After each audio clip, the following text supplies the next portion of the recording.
গৌতমীদি বলো, এরপর তুমি নেক্সট কি কবিতার প্ল্যান করছো? তুমি যা যা করছো তার আর কি বলবো। কেন আমি যা যা করি এত সিরিয়াস হলে তো হবে না।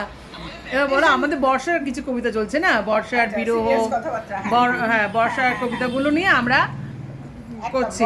বর্ষার আমরা প্রোগ্রামে কিছুদিন পরে আমাদের প্রোগ্রাম আসতে চলেছে বর্ষার। বর্ষা যেমন বিরহ সঙ্গে আবার আনন্দ মিক্সড, কিন্তু বর্ষা তো একদমই আনন্দ, কেন নতুন চাষ করা হয় এই সময়, কিন্তু কৃষিদের কিন্তু একটা আনন্দের না, কেন মাটি এই সময় অনেকটা কৃষি হবে, তারপরে রোপণ হবে, কিন্তু এরপরে কিন্তু রোপণ শুরু হবে।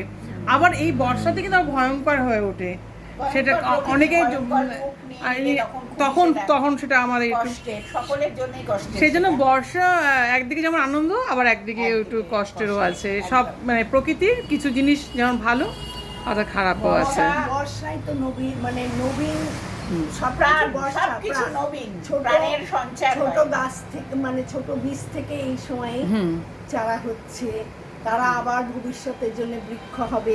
এই বর্ষাই হচ্ছে সমস্ত কিছু নবীন প্রাণের সঞ্চার করে। সেজন্য মানে বর্ষার একটা আমাদের জীবনে একটা কিন্তু একটা প্রকৃতির ঋতুর বর্ষা একটা প্রধান ঋতু, কিন্তু প্রতিটা ঋতুই কবিদের খুব প্রিয়। হ্যাঁ, কবিদের সবচেয়ে প্রিয় ঋতু হচ্ছে বর্ষা, কারণ বর্ষার মধ্যে তাদের আর কবিরা খুশি হয়। কবিদের প্রেম যেটা মানে বিরহর মধ্যে একটা আলাদা আনন্দ খুঁজে পায় কবিরা, সেটি কিন্তু বেশিরভাগ কবিতাতে যে বিরহ থেকে নাকি সেই প্রেমটা নাকি বেশি গভীর থেকে আরো গভীরভাবে বোঝা যায়।